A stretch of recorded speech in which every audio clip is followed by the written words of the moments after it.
ඉතින් ඕලෙවල් ගණිතය පේපරේ කරනකොට ඔයාලට අත්‍යවශ්‍ය වෙන දේවල් ටිකක් කියන්න තමයි අද මම ඇවිල්ලා තියෙන්නේ මේ වීඩියෝ එක කරන්නේ.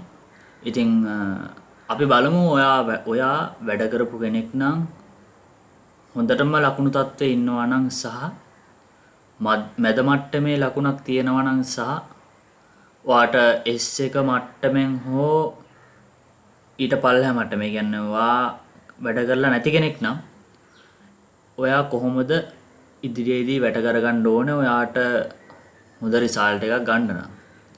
ඉතින් ඔයා වැඩ කරපු කෙනෙක් නම් ඔයාට තව ධනවත් තියෙනවා. ඔයා කොච්චර වැඩ කරා වුණත් ඔයාට 80 90 මට්ටමේ හිටියත් ඔයාට අවදානමක් තියෙනවා. ඇයි? ඔයාට එන පීඩනයත් එක්ක. ඉතින් ඔයාට දැනුම තියෙනවා.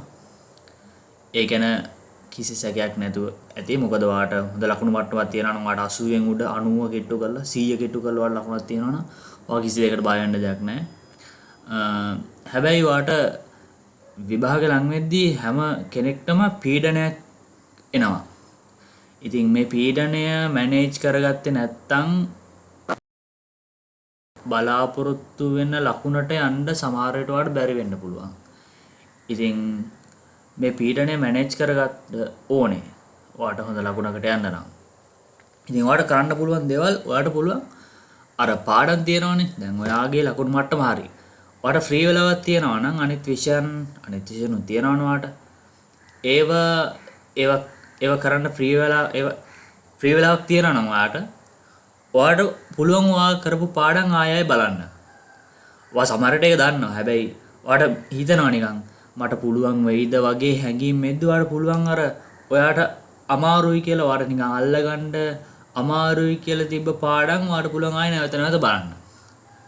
ඒවල ගුරුවරු හදපු ගණන් ඔයාට බලන්න පුළුවන් සහ ඔයාට අමාරුයි කියලා හිතුන ඔයා හදපු ගණන් ඔයාට බලන්න පුළුවන්. ඒකෙන් ඔයාට කොන්ෆිඩන්ට් එකක් එනවා.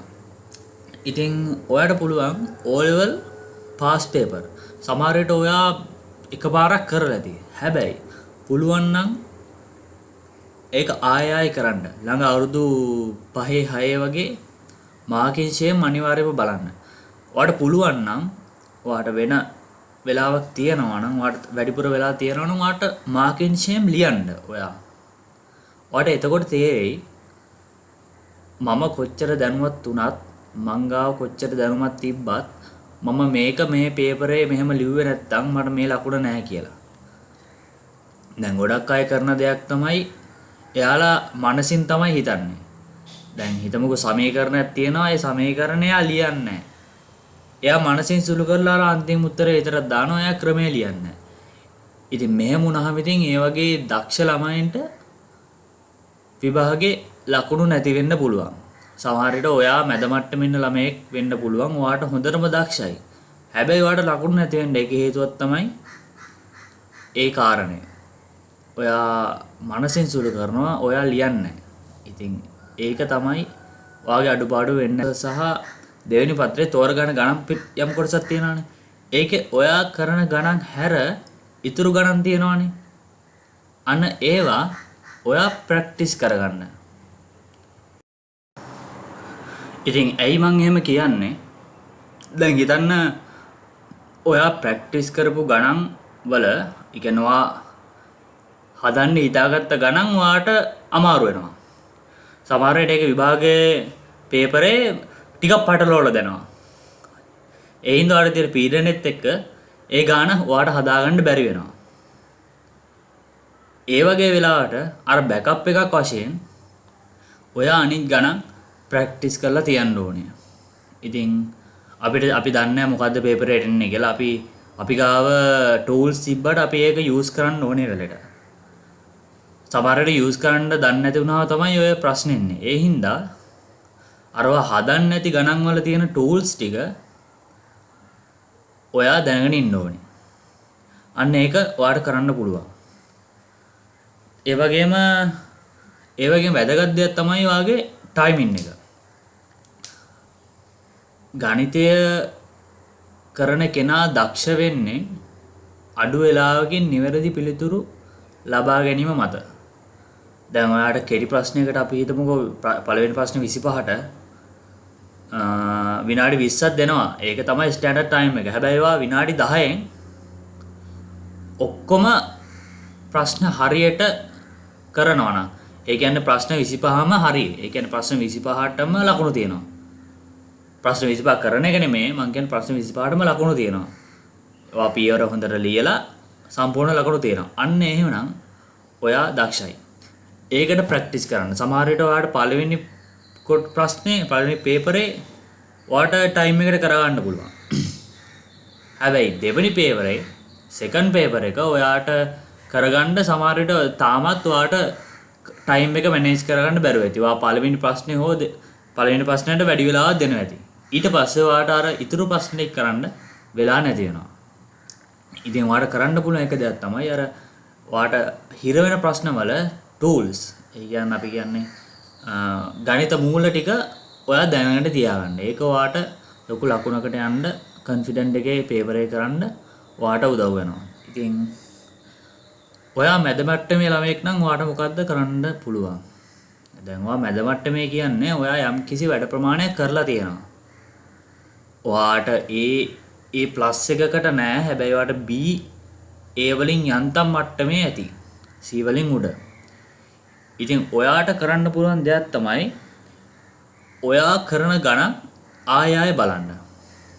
ඔයා කරන ගණන් ටික විභාගයට ගිහලා කොන්ෆිඩන්ට් එකේ ලියා ගන්න පුළුවන් තත්වයක් එනකන් ඔයා ඒක බලන්න ඕනේ.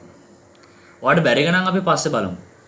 දැන් ඔයා කරන ගණන් වලට අවශ්‍ය tools ගණිත කර්ම සියල්ලම ඔයා දැනගෙන ඉන්න ඕනේ. ඇයි මම සියල්ලම කියන්නේ සමහර විට අපි පැටලෙන ගාණක් තියුණොත් ඒක ඇත්තටම පැටලෙන්නේ නැහැ. අරවා නොදන්න ගණිත කර්මයක් එතනට එකතු වෙලා හින්දා ඔයාට සමහර විට ඒක තේරෙන්නේ නැති වෙන්න පුළුවන්. ඉතින් ඒ හින්දා ඒ හැම එකම හොයන්න උත්සාහ කරන්න. ඔයාගේ ගුරුවරයාගෙන් අහන්න.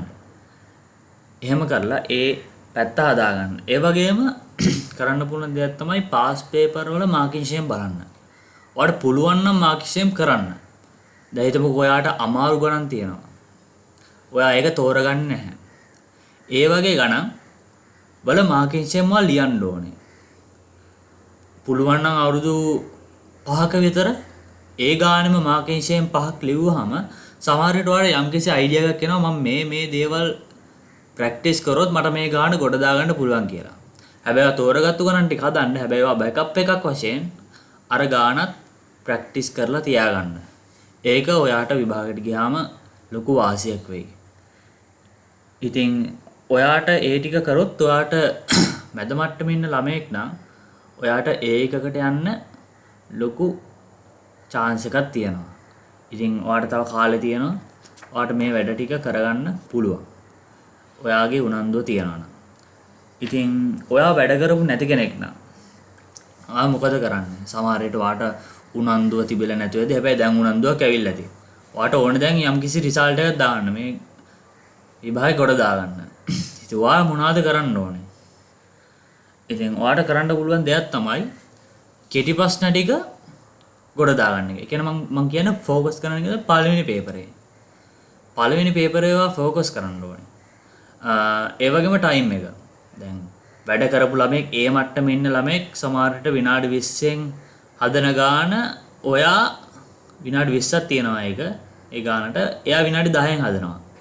හැබැයි ඔයාට අගට් කරන්න අර විනාඩි 20ම පාවිච්චි කරලා ඔයාට පුළුවන් තරම් නිවැරදි ගණන් ටිකක් හදන්න. සමහර වෙලට විනාඩි 10න් දක්ෂ ළමයි විනාඩි 10න් ප්‍රශ්න 25ම හරියටම ලියන ඇති. හැබැයි ඔයා විනාඩි 20ක්ම පාවිච්චි කරලා ඔයා ලියන්නේ ප්‍රශ්න 15යි හෝ 20 වෙන්න පුළුවන්. හැබැයි ටික හරි. ඒ ටික හරියටම හරි. එතනින් පස්සේ ඔයා පයින්න ඕනේ පළවෙනි පත්‍රේ B කොටසට. ඒතන තියෙනවානේ භාග ගණන් සහ ඇත්තට මේ ගණන් ලේසි. ඒවාට ප්‍රැක්ටිස් කරන්න පුළුවන්. ඔයාට පහුගිය අවුරුදු කිහිපයක හෝ පළාත් පේපර් කිහිපයක මාකින් ෂේම් බලලා ඒ ටික ආයෙ ලියලා ප්‍රැක්ටිස් කරොත් ඔයාට අනිවාර්යයෙන් මේ පළවෙනි පේපරේ නම් ගොඩ දාගන්න පුළුවන්. එතනින් ඔයාට යම්කිසි ලකුණු ප්‍රමාණයක් එනවා. ඔයා මේක තමයි ගොඩම ප්‍රැක්ටිස් කරන්න ඕනේ. ඔයා මේක ප්‍රැක්ටිස් කරොත් ඔයාලට ලොකු ලකුණකට යන්න පුළුවන්. ඔයාලට S එකෙන් පන්න ගන්න පුළුවන්. ඔයා පළවෙනි පේපරේ හොඳට කරොත්.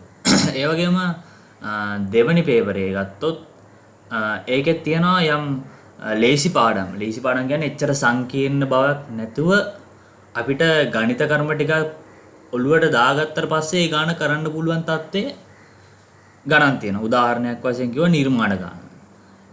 නිර්මාණ ගානේ ඇත්තරම ඔයා කවකටු ඒ අඩු රූල් පාවිච්චි කරන විදිය ඔයාලගේ ගුරුවරයෙක්ගෙන් හෝ අච්චුපතේ තියෙනවා.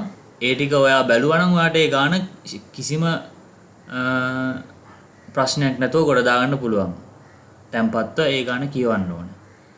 ඉතින් ඔයා එහෙම තමයි යම් රිසල්ට් එකකට යන්න ඕනේ. ඒ වගේම පුළුවන් තරම් ඔයාට හම්බෙන හැම වෙලාවෙම ඔයා මාකින් ෂේම් ලියන්න ඕනේ. ඔයා පළවෙනි ප්‍රශ්න 25 පහුගිය අවුරුදු අඩුම ගානේ 5කවත් මාකින් ෂේම් ලියන්න. සමහර විට ඔයාට දැනුම තියෙනවා හැබැයි ඔයාගේ ස්මට්ටමේ ඉන්නේ ඔයා මනසින් උත්තරේ දානවා.